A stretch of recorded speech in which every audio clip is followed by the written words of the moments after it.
Ikhwan, tidak ada manusia yang hidupnya sedetik pun tidak menjadi teladan bagi kita kecuali siapa? Nabi Shallallahu Alaihi Wasallam.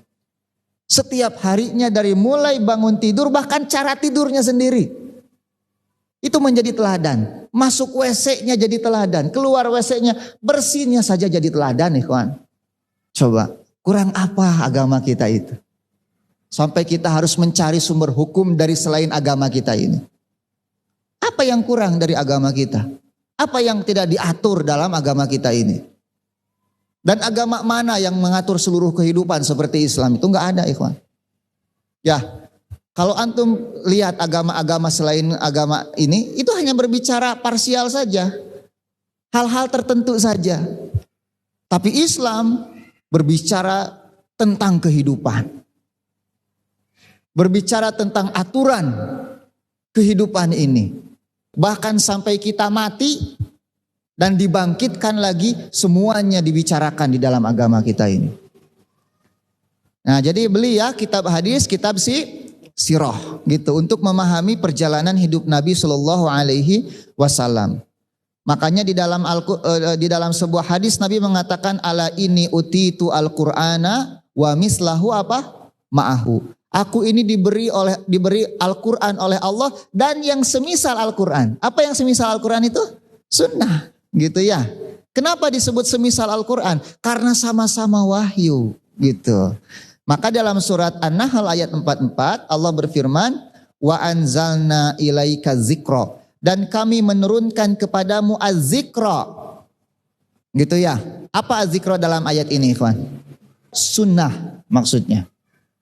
Dan kami menurunkan kepadamu as-sunnah az-zikra litubayyina linnas, agar engkau menjelaskan kepada manusia manuzila ilaihim, apa yang diturunkan kepada mereka, Al-Qur'an. Gitu ya. Jadi baik as-sunnah maupun Al-Qur'an dari siapa? Dari Allah kedua-duanya. Jangan dikira Nabi ngarang. Hanya memang Al-Quran itu secara lafadz dari Allah. Kalau hadis secara lafadznya dari siapa? Dari Nabi. Tapi maknanya datang dari Allah Subhanahu wa ta'ala. Sampai mimpinya saja Nabi itu wahyu. Makanya para Nabi itu tidak pernah mimpi basah. Kenapa? Fa'inal ihtilam minasyaiton, kata Nabi. Mimpi basah itu dari setan. Antum makan ngompol wae. Sampai para nabi itu ketika tidur matanya terpejam tapi hatinya tetap terbuka. Maka tidurnya nabi itu tidak membatalkan wudunya. Beda dengan tidurnya kita. Kita kalau tidur wudu batal. Ya, mata kadeta nu tukang nundutan poe Jumaah. Ahlus sinah fil Jumu'ah.